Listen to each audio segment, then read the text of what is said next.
Steph, all respect to Steph, but Steph, he can't fuck with me no ones. I ain't gonna lie. Steph Curry, ain't no fucking way. No way. He can shoot that for sure. But I feel like ain't no way he can stay in front of me, bro. Julian Newman's NBA dream starting to look increasingly disconnected from reality. The player who once became one of the most recognizable young basketball prospects in America still talks about making it to the NBA as if the door remains wide open.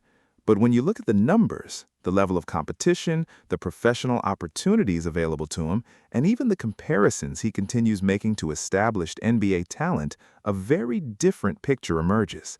As a kid, Julian's highlight reels convinced millions that he was headed toward professional basketball. Years later, that early promise is being judged against actual results, and there is still no clear NBA route in sight. What makes this especially surprising isn't simply that Julian continues believing in himself. It's how dramatically some of his public statements appear to have separated from what his basketball resume actually shows.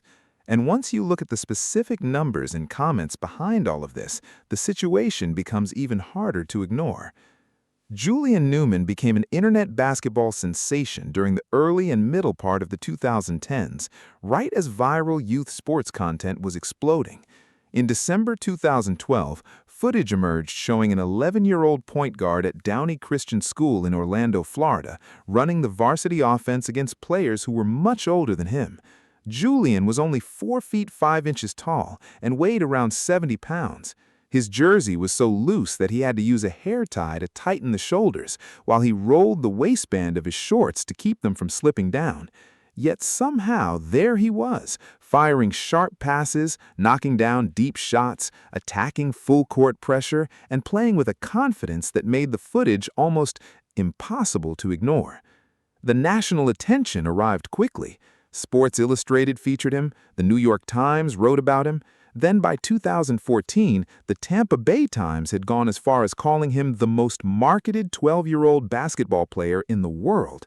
In 2015, while he was in 7th grade, Julian became the youngest player in Florida history to reach 1,000 career varsity points. And across his first 3 varsity starts at Downey Christian, he averaged 12.4 points, 11 assists, and 4.3 steals per game. He helped his team finish 21-6 and led the entire state of Florida in assists. Those accomplishments were real. They weren't fabricated credentials. Julian was producing against legitimate high school competition, even though that competition did not necessarily represent the highest level available. But the internet took those results and made a much bigger prediction. A tiny middle school-aged guard was competing against teenagers, putting up numbers and producing viral plays. To millions of viewers, that could only mean one thing: the NBA was waiting for him. That narrative became stronger every time another highlight was uploaded and shared. There was another reason the perception became so powerful. The videos showed the best version of Julian. Missed shots disappeared, defensive mistakes disappeared, difficult possessions and stretches where he struggled disappeared. What remained were the plays that looked extraordinary. And when someone only sees one spectacular moment after another, it becomes very easy to believe the larger prediction must be true. Julian's father, Jamie Newman, played a major role in building that image. He coached Julian at Downey Christian and eventually at Prodigy Prep, a school the Newman family created around Julian and his sister, Jaden. Jamie had been training Julian since he was 3 years old, aggressively promoting his highlights and bringing cameras into the family's daily life. Basketball wasn't just something they played, it became ongoing public content. As a child, Julian appeared on Good Morning America and confidently talked about his NBA future in front of a national audience. He gave interviews, made bold predictions, and was often presented less as a young player with potential and more like someone whose professional destination had already been decided. The Newman family eventually created the Prodigy clothing brand, developed a huge social media following, and even starred in a reality series called Hello Newmans. So by the time Julian entered high school, reaching the NBA was no longer just a personal ambition. It had become the central destination attached to the entire Newman basketball brand. And that distinction is important. The expectation wasn't only emotional or personal anymore. There was a commercial side to it as well. Changing the story later would mean changing the narrative the family had spent years building in public. But highlight footage has one major weakness. It can show you everything a player does right while hiding nearly everything that exposes his limitations. Scouts don't evaluate a prospect based on the 5 or 10 best plays from a game. They watch the entire performance. They examine how the player releases the ball, how he defends, what decisions he makes late in the shot clock, how he responds to pressure, and whether his strengths continue working when the opponent has legitimate size, speed, and athleticism. And when Julian's full game was evaluated by coaches and scouts, the conclusion was far less optimistic than the internet narrative. That difference comes down to one simple problem with viral basketball content. It compresses a player's ability into the smallest and most impressive moments possible. A 5-second highlight can demonstrate something a player is capable of doing. It cannot tell you what happens during the other 39 minutes and 49 seconds. It doesn't show the possessions where the ball gets stripped, the jumper comes up short, the defensive assignment gets beaten, or an open teammate never receives the pass. Viewers take those isolated moments and build an image of the player from them. Scouts, meanwhile, have to evaluate the entire picture. That creates two completely different projections. The audience sees edited excellence. Professional evaluators see the complete performance. And the difference isn't simply about personal preference. It comes down to the amount of information being considered. Julian's physical profile created the first major obstacle. He eventually grew to around 5 feet 5 inches, which is extremely small even for NBA point guard standards. Of course, being undersized by itself does not make an NBA career impossible. The league has seen smaller guards succeed. But those players generally possessed exceptional traits that compensated for their lack of size. They were elite shooters who could punish defenses efficiently from beyond the arc. They possessed exceptional quickness. They created turnovers, disrupted passing lanes, and used positioning and awareness to remain effective defensively, despite giving up inches. Julian's style presented a different challenge.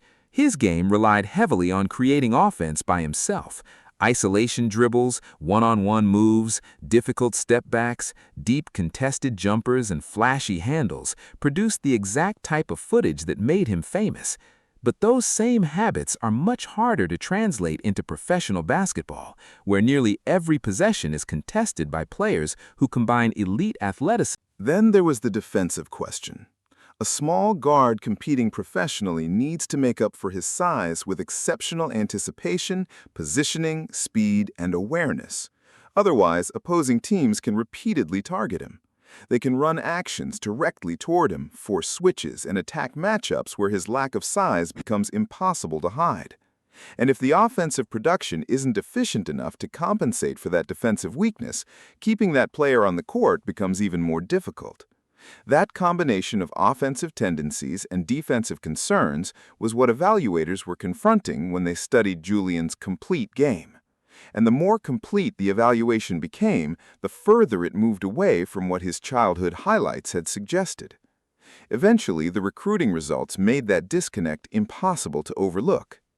Julian had spent years as one of the most recognizable young basketball players in America, yet he finished his high school career at prolific prep in 2020 without receiving a single official NCAA Division I scholarship offer. Major recruiting services did not rank him, and the programs that normally provide the bridge between high school basketball and the professional level simply weren't opening the door that many people had once assumed would be waiting for him. The lack of Division I interest became even more telling. College coaches evaluate thousands of players every year through live tournaments, full-game film, statistical data, and direct scouting.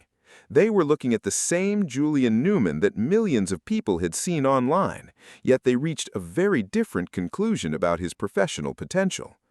The absence of Division I offers wasn't some random oversight. It reflected the combined judgment of a scouting community that has spent decades identifying high-level talent in every possible body type and playing style. The internet had once treated Julian like an obvious future NBA player, but that attention never translated into serious interest from the programs responsible for developing the next generation of elite basketball talent. The scouts saw him. they simply chose other players. And sometimes silence from an entire industry is its own answer. That difference between public expectations and basketball industry evaluation should have been a major warning sign. Instead, Julian moved beyond high school while continuing to publicly frame the NBA as his destination. He expressed interest in entering NBA drafts and continued talking about pursuing a professional career. His message remained consistent. His basketball journey was still headed toward the league. And because he had already built such a large social media following, that message continued circulating among fans. Julian has publicly claimed that his ball handling ability is better than LaMelo Ball's, making favorable comparisons between his own skills and those of the NBA guard in interviews and viral moments. There have also been public instances where Julian was compared with Stephen Curry, including discussions of his shooting ability that placed him alongside one of the greatest offensive players in basketball history. Curry is a two-time MVP and four-time NBA champion who fundamentally changed modern basketball. He revolutionized long-range shooting at the highest level, while also becoming an elite passer and one of the league's most dangerous off-ball players.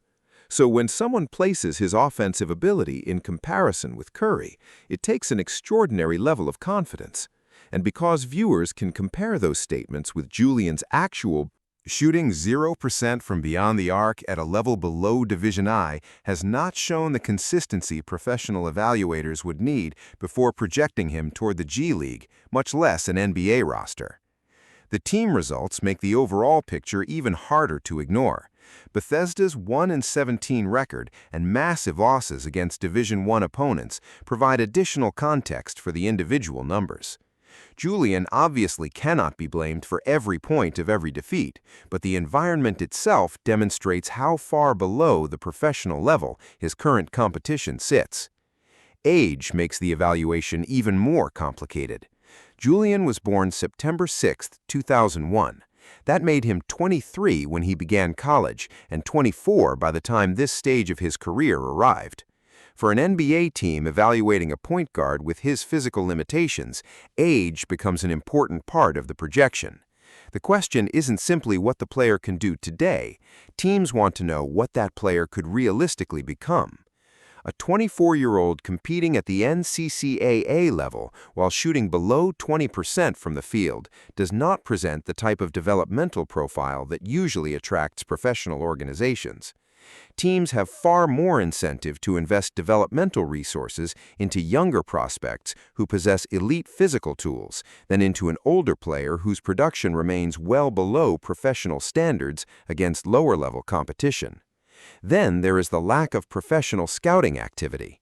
If NBA or G League organizations had developed serious interest in Julian, there would likely have been some public indication by this point. Players with legitimate professional potential can get discovered through agents, summer league connections, G League tryouts, international leagues, showcases, workouts, and other opportunities where scouts can evaluate them directly. None of those documented opportunities have appeared for Julian in any verified public form. That absence matters. The NBA's scouting network reaches across the globe, searching for players from virtually every basketball environment imaginable. When there is no consistent signal from that system, it tells you something about how professional evaluators currently view a player's profile. It also weakens the argument that representation alone explains what happened. Julian has previously blamed his former agent for mishandling international opportunities and costing him valuable developmental time. Whether that criticism is justified or not, the lack of professional interest continued after that period. A different agent can potentially create access to opportunities, but an agent cannot manufacture the underlying basketball value that scouts are looking for. Those are two separate issues, and by 2026, the continued absence of an NBA pathway suggests the problem goes far beyond representation. But the most interesting part of this story may not actually be the statistical gap. It's the question of why Julian continues making these claims and what that tells us about the person he has become beyond basketball. Julian isn't only a basketball player anymore. He is an internet personality with an established audience. Some analysts have pointed out that his approach resembles the strategy LeVar Ball used with his sons. Maintain the hype publicly, lean into controversial statements, and keep the spotlight moving even when the basketball results no longer generate that level of attention by themselves. The future NBA star persona creates engagement. Comparing himself with Curry or LaMelo creates clips. Those clips create reactions. The reactions create more videos and more discussion. And that keeps Julian's name circulating. There could be an economic reason for maintaining that identity, even while the actual basketball route becomes more narrow. But that is not something that can be proven as his motive. What can be observed is the pattern itself. There is also a psychological side to consider.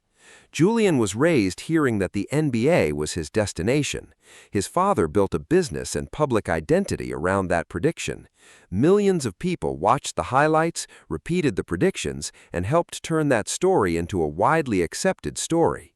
But years later, the statistical evidence points somewhere completely different. The player once presented as the future NBA star is averaging 3.0 points per game while shooting 16.7% at the NCAA level, has never established a meaningful professional pathway, and continues making comparisons involving players like Stephen Curry and LaMelo Ball. That's why some people on the internet describe him as delusional, but the deeper story may be much more complicated.